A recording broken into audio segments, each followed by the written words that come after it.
She had just had dinner with her family. That is where this story begins. Not in a courtroom, not in a press conference, not in the grainy black and white image that would eventually be seen by every person in America. It begins at a dinner table. Conversations, laughter, the ordinary texture of a Saturday night with people you love. And then the drive home, the garage door rising, a wave goodbye. The last confirmed image of Nancy Guthrie is not dramatic. It is exactly the opposite. It is a woman being dropped off at her own house by her own children, doing what she had done 1,000 times before. The door goes down. The lights go off. The night settles. At 2:28 in the morning, her pacemaker stopped syncing with her Apple devices. Not because anything was wrong with the pacemaker, because something interrupted the connection. And when that signal dropped, it dropped quietly, the way most devastating things do, without announcement, without warning, into the dark. She would not be reported missing until noon the next day, because that is how it works, even in the cases that later become national news. There's always a gap between what happened and when anyone knows, between the moment the machine records and the moment the human heart understands. Her name is Nancy Guthrie. She is 84 years old.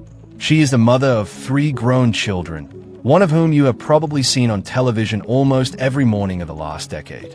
But that part of her life, the famous daughter, the national platform, the unavoidable public dimension of what would come next, none of that is where Nancy herself lives. Where she lived, before the night of February 1st, was in a house in the Catalina foothills north of Tucson, Arizona. A neighborhood of quiet streets and desert views. A community she had been part of for years. She was described by everyone who knew her as sharp. Not just for her age. Sharp. She had no cognitive impairments. She had opinions and routines and faith. And the faith mattered to her in a specific, practiced way. She attended her church service every Sunday. Not occasionally. Every Sunday. That is the thread that eventually unravels everything. But we are getting ahead of ourselves. And this story, if you stay with it, does not move in a straight line. Because it never did. Let's go back to that night. She was dropped off at 9:48 in the evening. The garage door opened. We know this because the time was logged. She was safe inside her home. Her family drove away. Somewhere between that moment and 2:28 in the morning, something happened. And then a man came to her front door. He came wearing a mask. He wore gloves. He carried a backpack, black, 25 liters, an Ozark Trail model sold exclusively at Walmart. He had a gun in an improvised holster. He walked to the front door of her house, and he found the doorbell camera with precision. He knew exactly where it was. He tapped at it lightly, trying to knock it loose. When that did not work, he reached into one of the potted plants beside the door and used a piece of foliage to cover the lens. He came prepared. That word keeps surfacing in every expert analysis of this case. Prepared. Not panicked. Not improvising. Prepared. And here's the first thing that should stop you cold. He covered the camera, but the camera was still recording. The footage existed. The FBI would recover it, but not for 10 days after Nancy went missing. Not because it was hidden, but because of the technical limitations of the device, and because of decisions made in the chaotic early hours of the investigation that would later become a source of significant friction between agencies. We will come back to that. She did not show up for church on Sunday morning. That is the thread. Her friend waited. The phone went unanswered. Her daughter Annie, who lives nearby, who had been with Nancy the night before at dinner, drove over. She found what she found. The door was open. Not broken. Open. There was blood on the front porch. The blood would later be confirmed as Nancy Guthrie's. Pima County Sheriff Chris Nano stood before cameras and said the words that made this a different kind of story. At this point, investigators believe she was taken from her home against her will, possibly in the middle of the night. She could not walk 50 yards by herself. This was not a woman who wandered away. This was a woman who was taken. And then the story, already strange and terrible, became stranger. 3 days after Nancy Guthrie was reported missing, a television station in Tucson received a letter. Then TMZ received a message. Then other outlets. Ransom notes, or things claiming to be ransom notes, arriving at media desks rather than through official channels. The demand, millions of dollars in Bitcoin. a specific cryptocurrency wallet address, a deadline. Former FBI agents, speaking publicly, called the method of delivery highly unusual. Kidnappers who communicate through media instead of directly with families create an immediate investigative problem. It is harder to verify, harder to negotiate, harder to know who, exactly, you are dealing with. And in a case where the family desperately needed to know if their mother was still alive, that uncertainty was not an abstraction. It was agony. Savannah Guthrie, along with her siblings Annie and Cameron, released a video. You may have seen it. Standing together, speaking to a camera, addressing whoever had their mother. She said they had received a message.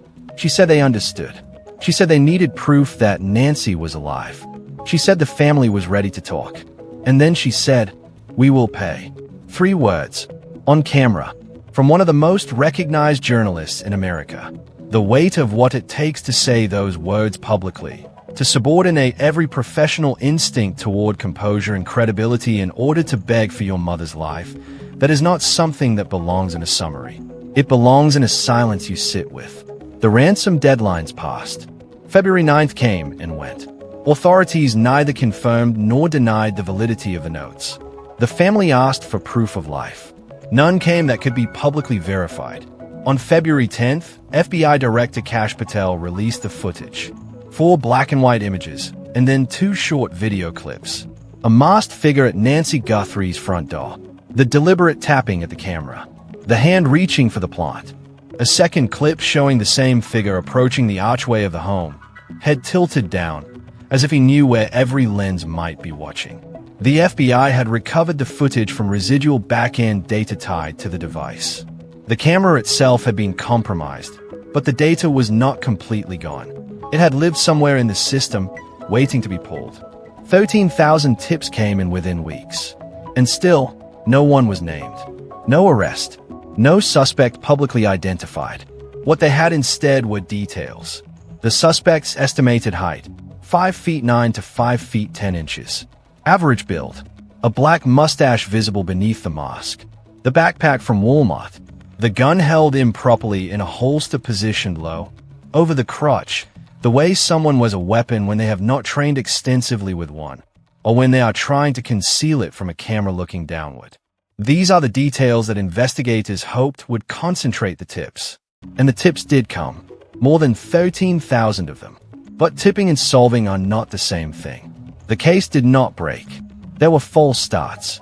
A person of interest was detained during a traffic stop in Rio Rico, about 60 miles south of Tucson. They were questioned. Released within a day. A gray Range Rover in the parking lot of a nearby Culver's restaurant was seized and towed. No public update on what, if anything, was found. Gloves matching the description of those worn by the masked man were discovered about 2 miles from Nance's home. DNA was recovered from the gloves. It matched a local restaurant worker who, the Pima County Sheriff confirmed, was not considered part of this investigation. Investigators went back to the house. They went back to Annie Guthrie's house, where Nancy had eaten dinner the night she disappeared. They looked at the septic tank. They checked the rooftop camera. They canvassed the neighborhood and asked anyone within a 2-mile radius to go back through their own footage. Anything unusual, anything they might have dismissed as nothing. A 45-minute window at a gas station near Nance's home produced surveillance of what investigators described as a suspicious vehicle. But a suspicious vehicle is not an answer. And then there was the DNA. This is the part that the coverage compressed into a headline. And the compression lost most of what actually happened. In the early days after the disappearance, the Pima County Sheriff's Department collected evidence from Nance's home. Among that evidence was a hair sample. The Sheriff's Department sent the sample to a private forensics lab in Florida called DNA Labs International. This decision would later become a source of friction, because the FBI had wanted to test that sample, had asked for it. 2 months earlier, according to Ben Williamson, the Assistant Director of Public Affairs at the FBI. 2 months. While the private lab in Florida processed the sample on its own timeline, 11 weeks passed. And then the sample was finally transferred to the FBI laboratory for testing. Williamson wrote publicly, "This is not new evidence or information. FBI asked to test this DNA 2 months ago with the same technology we always had, when the local sheriff instead sent it to a private lab. Any further developments we will share as soon as appropriate. 2 months. In a disappearance case involving an 84-year-old woman who required daily medication for her heart. Now, in the aftermath of that transfer, there are reports that the San Francisco forensics lab known as Astrea Forensics is believed to be involved in the analysis.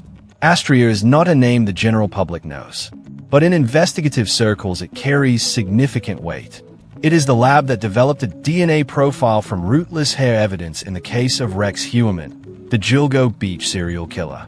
Rootless hair, evidence that older technologies could not use. Astrea processed it and helped build the case that led to Heuermann's eventual conviction. If Astrea is working on Nancy Guthrie's hair sample, the implications are significant. It means investigators believe there is genetic material present in that sample that could, through the process of investigative genetic genealogy, be traced to a living person through family relationships in publicly available DNA databases. You do not have to be in any law enforcement database. If a cousin took a consumer ancestry test, if a sibling submitted a sample for health screening, the genetic threads can be followed backward to you. It is the same science that cracked cold cases that had sat unsolved for decades. And it is now pointed at whoever touched Nancy Guthrie's home on the night she disappeared. Former FBI agent Jim Clemente has offered a detailed read of the blood evidence on Nancy's front porch. The positioning of the blood spatter, the pattern of it, suggests to him that Nancy was face down, within a foot of the ground, on her knees, or hunched over, or lying flat on the stone. And from that positioning, and from the way the evidence reads, he believes there was one person responsible for taking her. Not two. One. His reasoning is specific. If there were 2 people, one of them would have maintained complete control of her inside the house and brought her outside without losing that control. But the blood on the porch tells a different story. She was on the ground. She resisted, or fell, or was forced down. And then she was gone. One person, armed, prepared, who covered the camera and wore gloves and carried a Walmart backpack and had a plan, and who has not been identified in 8 to 4 days. In early April, a rumor began circulating on social media that a new person of interest had been detained. It spread across X and aggregator sites and drew tens of thousands of views within hours. Sheriff Chris Nanos was asked directly by a reporter whether it was true. His answer was a single word. Nope. This is also part of the story. The ecosystem that has grown up around this case. Social media influencers driving into the Catalina Foothills neighborhood and filming on private property until the sheriff's department had to increase patrols just to manage the foot traffic. Viral rumors that required official denial. YouTube channels presenting speculation as disclosure. A community of amateur investigators who believe they are contributing and who, in some cases, may be creating noise that makes actual investigation harder. The family is aware of all of this. They exist inside it. Every morning that Savannah Guthrie sits behind the Today desk, there are producers with a protocol. If breaking news comes in about her mother's disappearance, Savannah is sequestered from the set, moved somewhere private, while another anchor handles the story on air. That protocol exists because the producers have thought through the scenario. Because the scenario is always present. Because everyone in that building knows. Former FBI agent Jason Pack put it this way. Most criminals in cases like this count on the media moving on.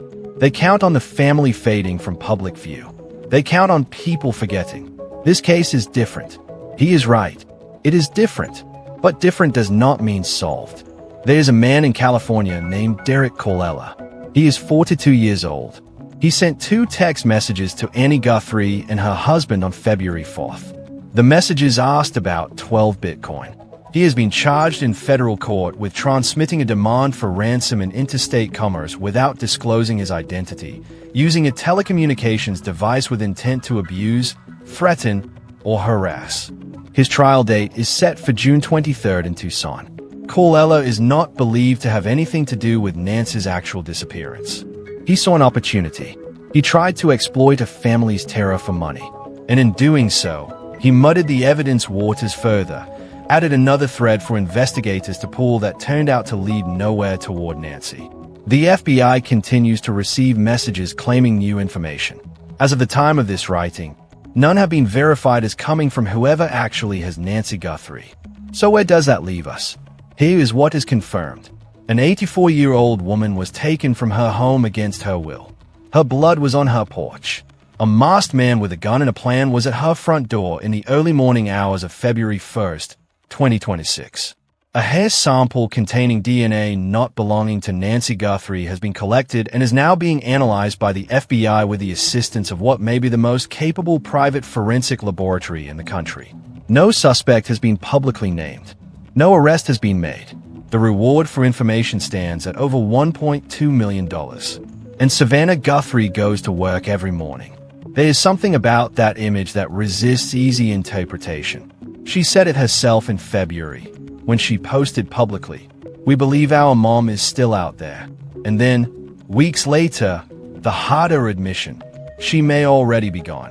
Both things held simultaneously. Hope and grief, not as opposites, but as the same unbearable weight. She also said this. She fears her mother may have been targeted because of her own fame. If that is true, if Nancy Guthrie was taken because of who her daughter is, then there is an additional dimension to this that most missing persons cases do not have. A national platform that simultaneously keeps attention on the case and may have been the reason the case exists. The visibility that helps and the visibility that may have caused harm. This case asks something of the people who follow it. It asks more than most cases do. Because the family is visible, because the investigation is ongoing, because the outcome is still unknown. It asks you to sit with uncertainty. To resist the pull toward premature closure, toward the satisfying arc of accusation and resolution that the format of true crime so often provides. The science is running. The FBI laboratory is processing a hair sample with technology that has cracked cases colder than this one. If there is a DNA profile recoverable from what was found in Nancy Guthrie's home, and if that profile can be matched through genetic genealogy to a living person, the investigators working this case will find out. The walls, as one former FBI agent put it, are closing from every direction at once. But we are not there yet, and Nancy Guthrie is not home yet. If you have any information about her disappearance, the number is 1-800-CALL-FBI. The combined reward now exceeds $1.2 million for information leading to her recovery or the arrest and conviction of anyone involved. There's a woman who had dinner with her family on a Saturday night and waved goodbye at the end of it, the way people do when they expect to see each other again soon. There's a family that has been living in the space between that goodbye and whatever comes next, for 8 to 4 days and counting. We do not yet know how this ends. We only know that somewhere, the answer exists, and that the people looking for it have not stopped.